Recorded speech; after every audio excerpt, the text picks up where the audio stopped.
Hello everyone and welcome to what's going to be the final kind of installment of my preparation videos here. I did have this segment here kind of split up into two videos. One I recorded yesterday, but then I ran into some audio corruption issues, so I'm going to kind of combine the two. I do apologize for that. I was trying to do one each day, Monday, Tuesday, and Wednesday, leading up to the challenges, Vegas and Birmingham.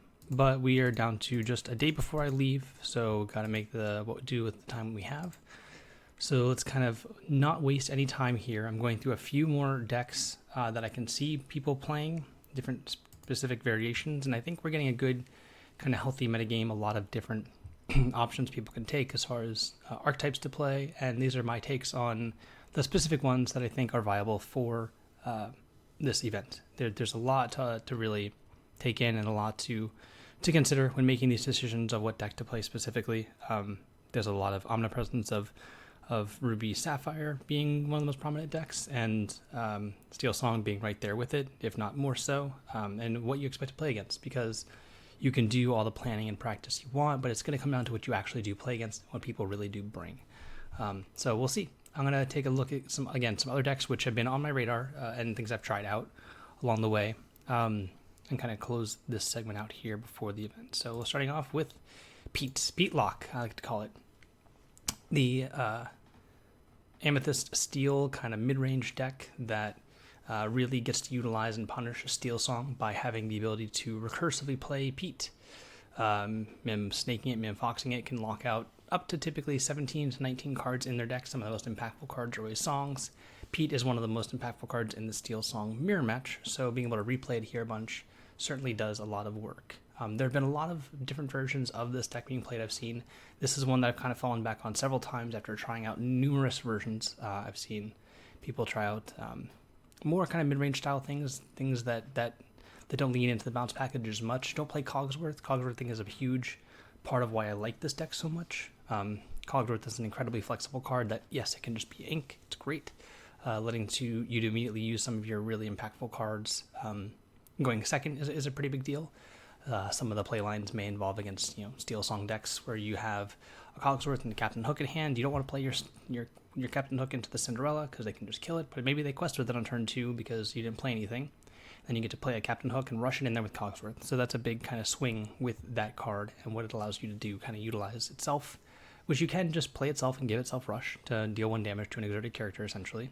Really big kind of hidden mode to it.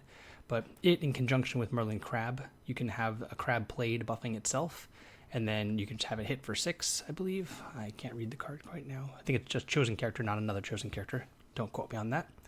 But it has a really big kind of flexible range, including Tinkerbell, where late game, if it does come up, you get to play Tinkerbell and immediately rush it in. It's a huge swing that can often just clear an entire board, depending on the situation, but certainly something that is in this deck's wheelhouse.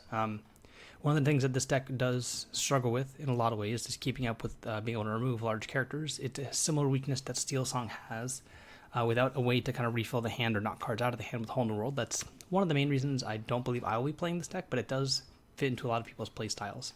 It has a really good inevitability and ways to gain lore outside of combat with Merlin and the bounce package, of course.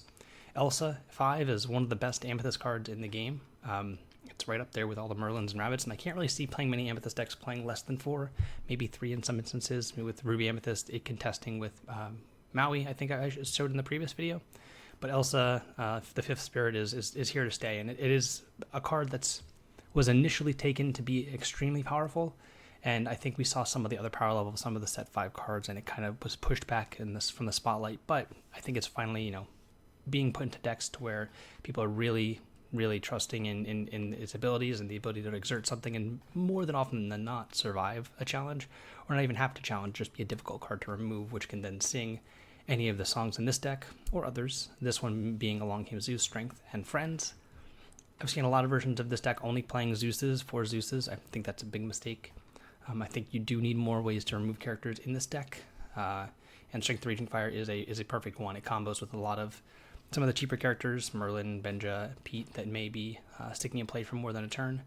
And this deck does get aggressive. Smee into, Captain Hook or Turnbuck's Followers into Smee, and then following up with Merlin or to help trade go well, maintain board presence, Benja to take out Ice Blocks and Pete. I think this is one of the few decks I like Benja in. I've tried it in a lot of different versions of Steel Song to see if it's a good way to combat Ruby Sapphire, but I don't think it is. The ability to recur Benja is why I like it so much.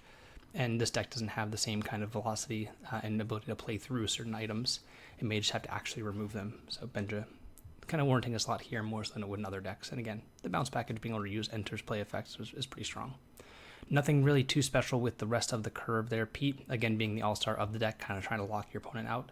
If you can play, essentially once you have one Pete, you have 11 more copies of Pete in your deck. So once you've drawn one, you have functionally 11 with the ability to pick it up and replay it.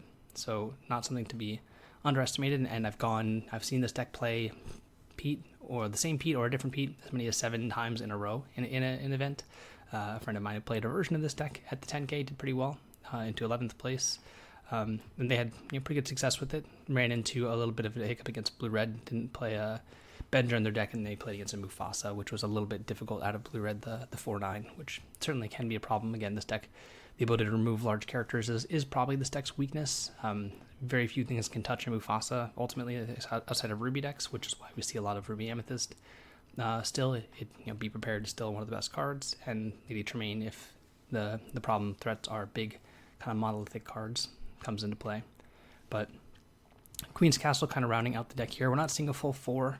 I've actually been a skeptic on that card in a lot of ways, mainly because of how people have reacted to the card Daisy Duck. We see a lot more Merlin Crabs out of Ruby Amethyst, but with the fact that Ruby Amethyst has actually been doing pretty poorly, I believe, into Steel Song. My analysis of the matchup is that Steel Song is favored in that matchup now by a pretty big margin. Is that they really are kind of trying to prey on Blue-Red, which, again, also doesn't happen as often as it may have previously. Them playing a bunch of big Sisus is a problem. They don't have too much ways to get rid of it, which is why Ruby Amethyst is going back to Lady Tremaine. But that all being said, Queen's Castle has a spot and can always run away with games where you're ahead. One of the best uses of it there is to preempt a card like Be Prepared, so it's good to just sneak in, make sure that you're still consistently gaining lore. And of course, it's inkable in situations where it's not doing the job like that. Cards I've considered for this deck were the 6 cost Jafar, the Steel 0/7. In a world where Ruby Sapphire isn't as prevalent and Ruby Amethyst is taking a little bit of a backseat, essentially where cards like Sisu, Brawl, and Medusa are not played, it'll see a bit more. My main dissuasion for playing that card has not been Ruby Amethyst. I will play that card against Ruby Amethyst decks all day. It's more so the fact that the Ruby Sapphire decks are playing 4 copies of large Sisu. That's given pretty big headache there in a lot of ways. But we are excluding that from here. It's a card you could play, helps protect against a lot of the threats going on. It's really hard to remove out of Steel Song, so it's something that could be worth including. Again, the new legendary Jafar from set 5.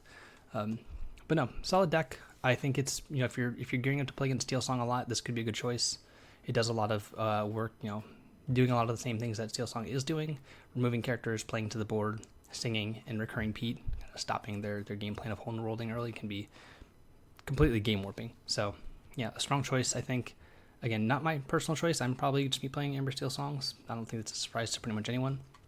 But yeah, definitely a place to be. And this is the version I'd take if I had it. This is the one I've had sleeved up for most of the format. Actually, it's kind of next to me still. But let's move along to another deck which has gained some popularity. I've played against it a few times, or versions of it, I should say. Again, these are my specific takes on certain decks to kind of help get a better understanding of not just what to expect to play against, but what you could play if you don't want to play Ruby Amethyst, Ruby Sapphire, and Amber Steel, kind of the big 3 for this format right now. We're seeing another deck utilizing Elsa here. Elsa kind of sneaking its way into almost every Amethyst deck I can find. It's an incredibly powerful card, and in this situation we also have her sister, Anna. Anna's making an appearance here. All of the modes on Anna are relevant. There's a lot of different ways to play the card. It is a little inefficient at times at doing some of them, costing 5 for much of the effects to be done. However, being able to choose which one to do, also the 3rd hidden mode, or I guess 4th hidden mode, of just playing it for 3 as a 2/3 that has 2 lore, is not to be overlooked. Being able to recur that card over and over again with some of the bounce effects is pretty powerful, especially when you're trying to clear large, hard-to-deal-with characters, such as Cinderella Stouthearted. It's one of its key functions, I would say, is to deal with that. Charging in with any 3 damage character is going to be pretty important. But also, being able to make them discard their last card is relevant there, and again, being able to recur that is pretty nice. But we see, again, this deck taking a more mid-range approach. We have the big shifters, Ursula, Sea Queen, and Carabelle. I don't know the name on the Carabelles, but the larger shift lines kind of helping giving you some staying power against Steel Song. I think Ursula is one of the only problematic cards that Steel Song will face. It's not as bad for Steel Song as originally people may think. Naveen gets around it quite well, just being able to play the card off of it when you play Naveen. It can still be played since it's not singing the song. But it is a powerful effect that can take over a game, and 7 health is nothing to scoff at. And of course, Carabelle having the ability to swing against a lot of different Ruby decks that are trying to grind you down.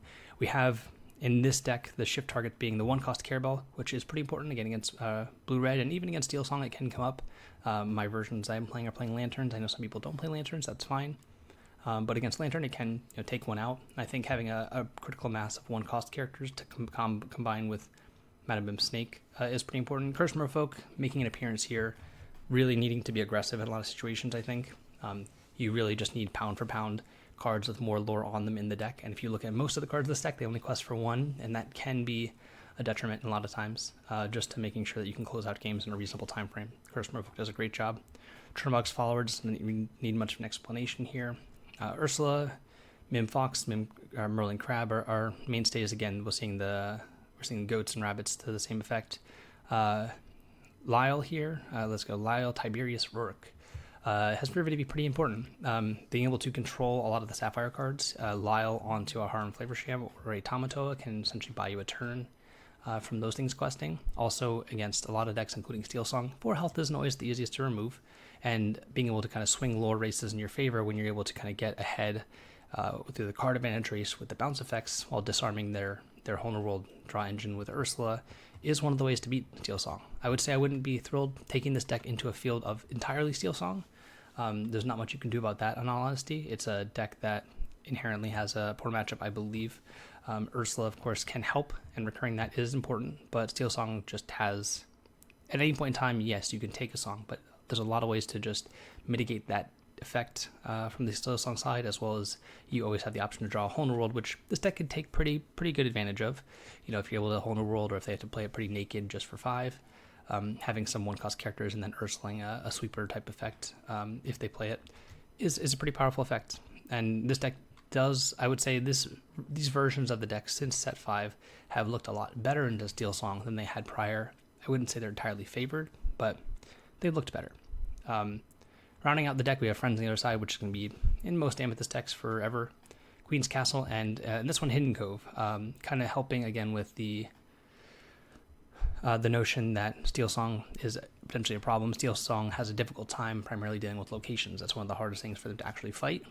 So having locations to play that alter the stats of your characters not only gets around some of the removal effects that other decks play, like Sisu and Brawl, maybe getting your Lyles or Rabbits or Annas or even Chernobog's Followers out of reach, a lot of different things, being able to help Brawl a lot better, no pun intended there on Brawl, with your opponent's characters is a pretty big deal. And of course, Inkable. One of the key things about a lot of the cards that you have that are flexible in the deck, they're not really hammer home kind of explicit cards you always want to play, which I think Anna is that type of card. Curse Merfolk is. Lyle is almost always going to be effective in some capacity, and of course Merlin Rabbit being a mainstay. So this deck's on Inkable count's pretty safe. It's 13.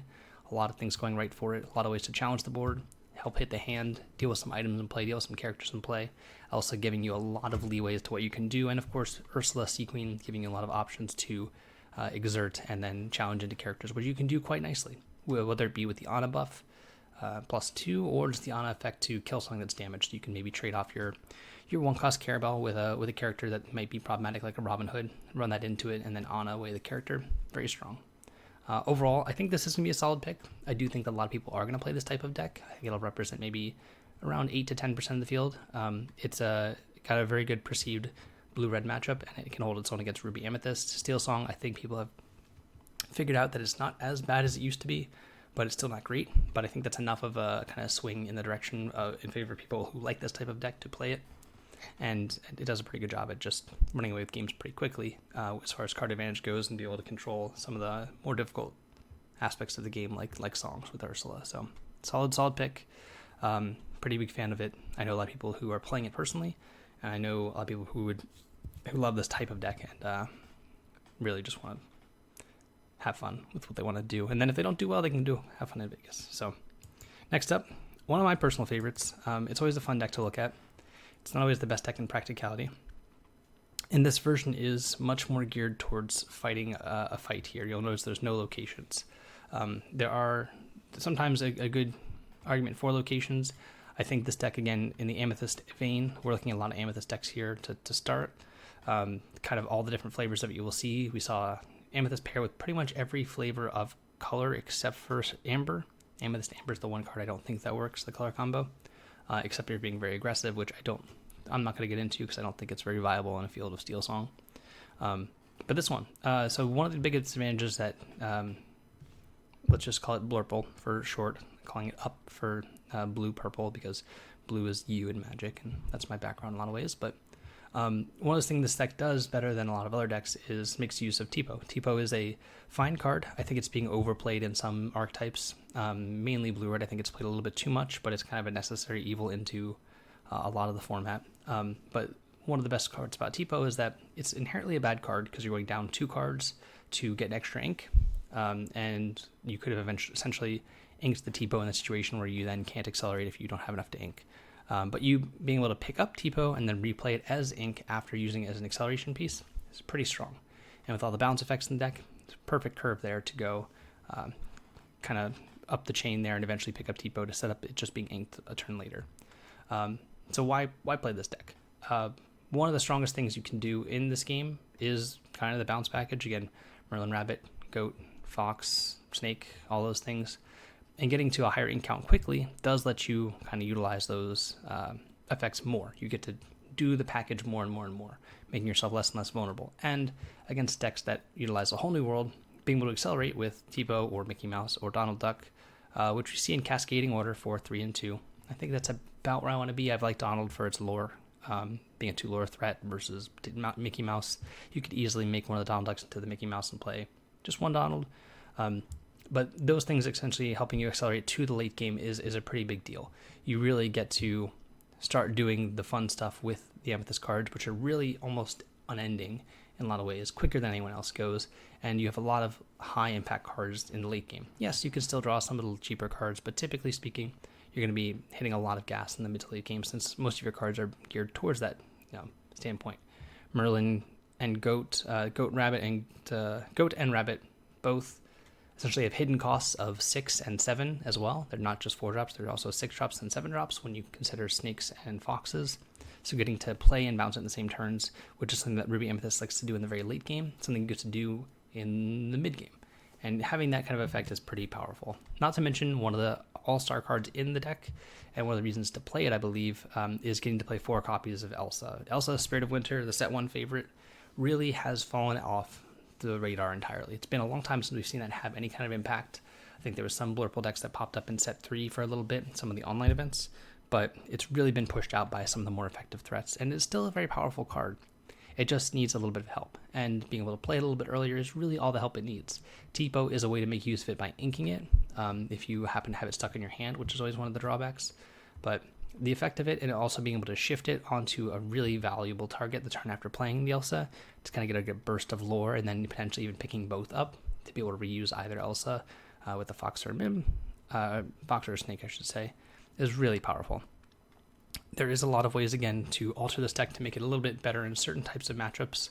This one I wouldn't be afraid taking too much into Steel Song. You can say that Queen's Castle is good into Steel Song, however, it's not as necessary, I think, as Fighting for the Board is. It's more of a good card when you're established an advantage already, but I want to focus on Fighting for the Board. That's why we're seeing Cogsworth here in conjunction with Rafiki, being able to take out an Exerted Aerial, Exerted Naveen, it combining with anything in play like a Mana Mim Snake to help take out a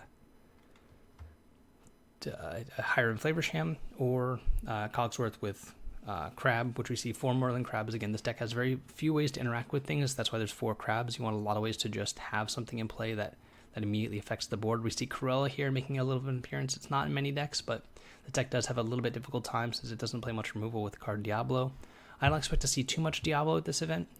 It has fallen off the wayside quite a bit since Bucky has been, removed from the game, basically. But in any case, it's good to have answers for evasive cards, and in a worst case scenario, just a 2-cost card to play that you're setting up your Fox for that you can ink later on. Cards being ink have a very low barrier to enter, I feel like, to be playable. If they have a unique effect, it's probably good to include them. And yes, we have Elsa to help deal with Diablo, but there are plenty of times where you don't always have it. And on turn 3, you can have your Cruella de Vil be rushed in with Cogsworth and then pick up the Cogsworth later for more rush shenanigans. But overall, a solid deck. Again, more of these kind of Amethyst bounce packages here. We see Hades as a couple ways to actually remove characters. You could play cards like Let It Go. I like having a body. Of course, it being susceptible to Medusa is one of the reasons that card's seen a lot less play over the past, over this year, pretty much, since set 3. But Hades is still a strong card in a lot of matchups. Giving your opponent some ink doesn't always matter as much, and just making sure that you can kill things that you need to kill, like Automata, sure, I'll give you an extra ink for sure. So having some answer to those kind of effects is pretty important, and I always want to sway on the side of playing a character in a lot of ways because it's a threat if need be, and also you can recur it with the Mims if need be in those types of scenarios going really, really late. But a fun deck, really self-explanatory. This one has a lot of kind of ways up the chain, and your best card in the deck is always going to be Tipo. You always want that card. I think if I could always draw Tipo, I might actually play this deck. If I can guarantee Tipo is my opening hand every game, maybe I'd play this deck in an event. Since it is just the most important card, because a lot of your early game is a little bit clunky. You really need to get to 4s and 5s quickly.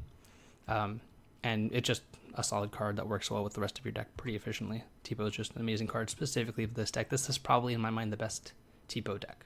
So, yeah, Donald Duck, kind of a middling card, but it's a fine card to help go to the late game. And if you really want to start accelerating, you can go Mickey Mouse into Donald Duck, and you feel like you're already there, ready for bouncing things like crazy. But yeah, Friends on the Other Side, again, rearing its ugly head as a card that's going to be in almost every Amethyst deck that I play or see, as long as it exists. You know, Pot of Greed from Yu-Gi-Oh! Was a card, and you know, at some point in time, Divination has been great in Magic throughout its lifetime. But if it costs 0 ever, yeah, we're talking. We're really talking. So yeah, solid deck. I wouldn't recommend myself playing it. I know a lot of people, this is up their playstyle, and I think that with proper tuning for the specific effect, anticipated metagame, I played against purple before, green purple, blue purple before, blurple, and it had some success. I think its weakness into Steel Song is a little bit hard to overcome, but it is pretty good. I think into Ruby Amethyst and even Ruby Sapphire has a good amount of game against just being a way to keep up with Ruby Sapphire and also kind of go over the top of quicker against Ruby Amethyst, really only having to worry about be prepared. But solid deck. We're going to jump to another Persuasion here. Kind of veering away from all the Amethyst things. That's enough Amethyst for me. We've gone through 4 different Amethyst decks. Amethyst is probably one of the best colors in the game. I still do think Steel is the most flexible color, but Amethyst, really set 2, the GOAT and Mim package is going to be here with us for a long time, and if you're sick of it, play something else, because it's going to be here. So let's move along to kind of an old favorite, Green Steel. Green Steel is a deck that we all hated and loved, depending on which side of it you're on. In set 2, or 3, 4, whichever. 3 and 4, they kind of had similar game plans, but they really kind of came into their own with set 4, with Bucky and Diablo. So this deck is kind of the shell that's remaining. We don't have the ability to make your opponent discard a lot of cards, so what do we have instead? The answer is honestly a lot of just the same cards. You're really trying to hammer home and fight Amber Steel, one of this deck's matchups that it wants to play against in a lot of different ways. Ursula and Pete is a really annoying kind of pair to deal with. It's very hateful towards actions and songs, which is most of Steel Song. You still have the aggressive starts with Diablo. We see 1 Ana here, kind of I don't want 4 Prince Johns, I kind of want 3. There's not too much discard, but there's a little bit when it comes to Sudden Chill. Pairing with Sudden Chill is pretty strong. And in a lot of cases, it's also just a hard character to deal with in Quest for 2. Not always the best uninkable slot, but usually you can tag something with Ursula if you've managed to lock a card in your hand with Pete for a turn, then Ursula in the turn after is quite nice. A couple of the action suites here, we see Sudden Chill, of course, to pair with some of the discard. Baboom as a way to kind of kill early Cinderellas, which can be obnoxious. We have Strength, Storm, Zeus. Strength and Storm to pair with our Ursula, Deceiver of All. That card back in action here is quite nice. Along came Zeus, grab your sword, and we don't talk about Bruno, just a nice little removal suite. A lot of different flavors you can take. We do see here Morph, which can threaten the shift line of Tinkerbell or Beast or Robin Hood, really depending. Morph is a card that I think gained a little bit of momentum this set. A lot of the decks are, that aside from Steel Song, are lacking a lot of ways to interact with it because they really had to choose what they want to deal with as far as big threats or really small threats, whether it be with the small Sisu that kills more or less, and of course having answers for Daisy Duck has been pretty prevalent, so people are less inclined to have answers for upright characters, more so for being able to challenge well, so Morph may be a little bit more likely to stick around, and in a lot of situations, a shifted Tinkerbell is going to be great. Grab Your Sword to pair with Tinkerbell is nice as well, and shifting a Beast early can be one of the best ways to kind of come back against Ruby Amethyst, kind of generate a lot of cards just like Diablo does, but not have yourself susceptible to Brawl unless they also have an Ice Block. There are no copies of Benja. I think it's a little bit too narrow for this type of deck. You could potentially include that if you don't like Anna or maybe Prince John even, because it's not too good, but it is good enough to where I think it does warrant a slot. Prince John is a good card advantage engine. People tend to overreact to Prince John and play a bit differently when they do see it, emptying their hands when they may not otherwise want to, just in fear. But yeah, pretty straightforward, very similar to the previous format. We don't have, again, the huge discard outlet like we do before, so our cards in the mid to late game are a little more susceptible. Beast is a little bit less likely to hit or to stick and play than it is when you played it and there was no cards in your opponent's hand. Robin Hood, just as good as ever. It's a great shift line, and we've seen playing a lot of different decks, a powerful card in any kind of steel mirror match. And of course, Diablo. Diablo is just sticking around most of the time, unless someone has efficient ways to challenge into it with some evasive threats like Sir Hiss. But yeah, this deck gained not too much. Mainly the biggest addition is Pete. That card being able to kind of hammer home against the now Steel Song kind of dominated metagame. Really, when you pair Pete and Ursula together, how far can that really take you against a lot of songs? And I think it's quite far. It's a lot of work that they do put against that deck, and it can really throw it off course to where some of the removal, some of the Ursulas can really take over and convert those Beasts and Robin Hoods and Tinkerbells into real late game threats that answer a lot of what's going on pretty well. But yeah, this deck's pretty straightforward. I do think it's pretty viable. I played against versions of this before in this format in set 5. I was impressed with a lot of how it functioned, and it did feel a bit scary, knowing that I couldn't always rely on a whole new world to get me out of a lot of situations, and had to balance keeping certain cards in hand versus sudden chills or Ursulas as well. And sometimes the threat of Diablo was too much because they were able to take cards with Ursula. All the green steel stuff that we knew and loved last format kind of amplified in this sense, and yeah, gives a lot to just the power level of a lot of the cards here and how powerful Ursula really is in the game at preventing something happening. But yeah, solid deck. I do expect to see some amount of it, not a large percentage of it. If I were to play it, I'd play something pretty much this. The only slots I'd have to actually seriously consider towards the end of the day would be Prince John, but I think between Sudden Chill, Ursula, and we don't talk about Bruno, it has enough ways to knock cards out of your opponent's hand that I think it's worth the inclusion. Just extra card draw is something this deck's always kind of lacked, which is why Diablo really gave it a new kind of life. You could take this a bit more aggressive. There's a lot of things you could do where you may remove the copies of Morph, Tinkerbell, and Beast and play cards like Flynn and Curse Merfolk. That'd be a much more aggressively slanted version. I would advise removing cards like Grab Your Sword then. Honestly, I'm not certain exactly what for in that situation. Grab Your Sword would be really in this deck paired with cards like Tinkerbell to really make work, and the shift lines being important with Morph to play it early when it's impactful. But Grab Your Sword could become another, or maybe just help with the uninkable count since we're adding 4 uninkables. Removing Grab Your Sword fits there. Kind of leading into how set 3 was, where you had Curse Merfolk, Flynn into Diablo, or into Prince John, but now you also have cards like Diablo to kind of be more aggressive, and that could be a pretty good way to get through. I think having a little bit more staying power is worth it, but there are a lot of ways to approach this type of deck, and really to say which one's right is very hard. And kind of leaning into that notion of saying which exact build of a deck is correct. I'm going to go right into it. Yeah, Steel Song. This deck is kind of where I'm at with a lot of the decisions I've made. This card is one card different than the version I played at the 10K.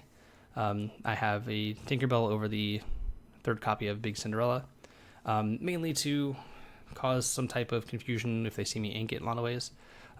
There was a consensus or a stylization I was trying out of the deck at the Stars to Games 2K, where I played 3 copies of Tinkerbell, 2 Grab Your Swords, and I shrunk down on a lot of the 2-drops to make room, and then Naveen, which I didn't really like cutting the Naveen.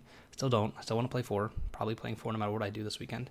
But I will say that Grab Your Sword probably did a very small amount of work for me. It really only happened to really be great one time in the entire tournament. It did help threaten a lot of things by it existing in my deck, but I don't know if that's worth it to actually include the card, because it can be very poor into a lot of decks and a lot of situations, and drawing a second one is always the worst feeling. So maybe you play one, I'm not certain, but I don't think I want to play any, and I think that having more copies of the aggressive cards like Piglet, having extra singers like Ursula in the mirror match is very important. Just when going second, you are playing a 2-game format. We're not playing best of 3 at the challenge versus the 2 events I played it prior. Being more consistent and low to the ground and punishing for a lot of different decks in the early game is really, really, really important. And having consistency of 4 Naveen's is also very powerful. Chaining them is one of the best ways to win games. A Naveen into a Naveen plus another effect, or even another whole new world. I've had plenty of times where I've played a Naveen, Zeus something, so I had to kill it. Next turn got my turn back, sung with the whole new world with Naveen, and then immediately was able to go play a Pete, play an Ink, play a Naveen, play another whole new world, and then we've gone a bunch of free value there, a bunch of setup there, and made them essentially lose a whole hand to not being able to do anything with Prince Naveen and then whole new world again. I've talked at length about how this deck plays out in a lot of the videos. I've gone through a lot of different mulligan guides.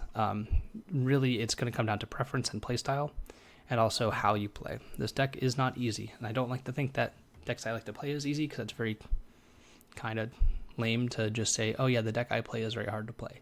That's not really what I'm trying to say, but it is very hard to play because there's a lot of micro decisions, and being able to remain flexible is pretty key.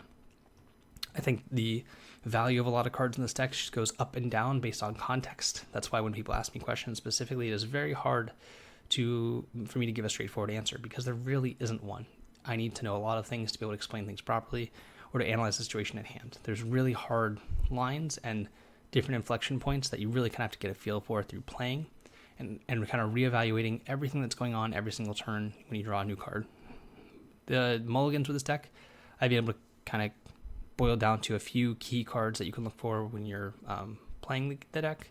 Lantern, Robin Hood, Cinderella, and Ariel are 5 cards I don't think I've ever mulliganed. I stand by that still. I think those are the 5 key cards in the deck. Duplicate copies of those can be kept or tossed depending on the context of the rest of the hand. A whole new world's a card I never keep going second. No matter the matchup, I don't keep it going second.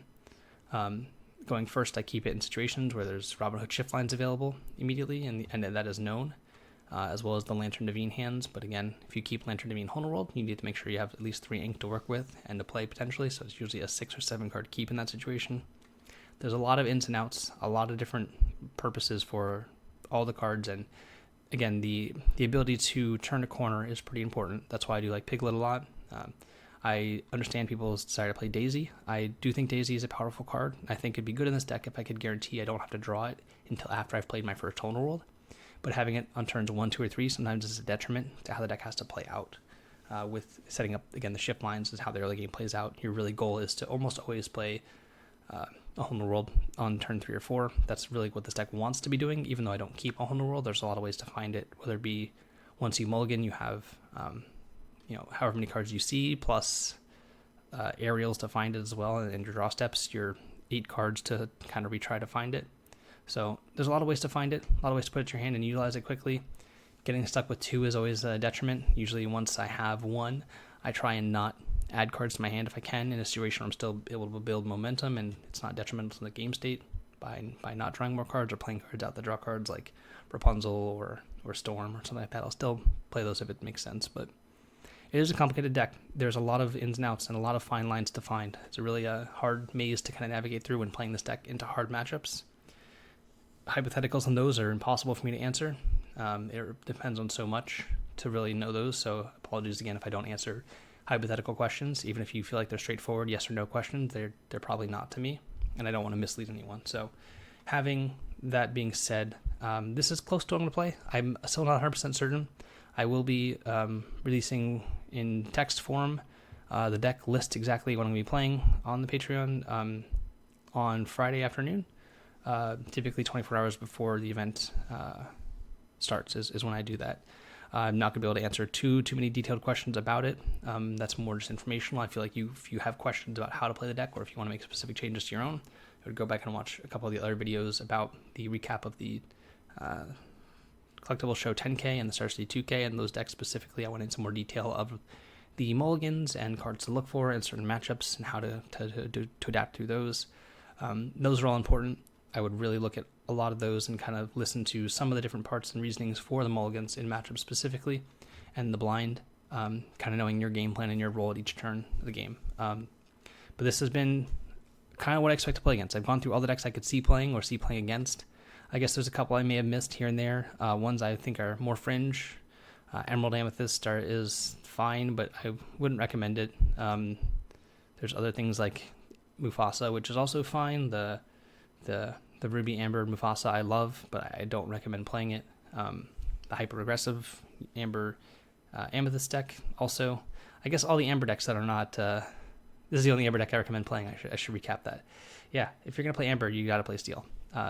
If you look at how they describe the color pie, or however the colors themselves, Amber is the singing color. So it is the color with the best singers.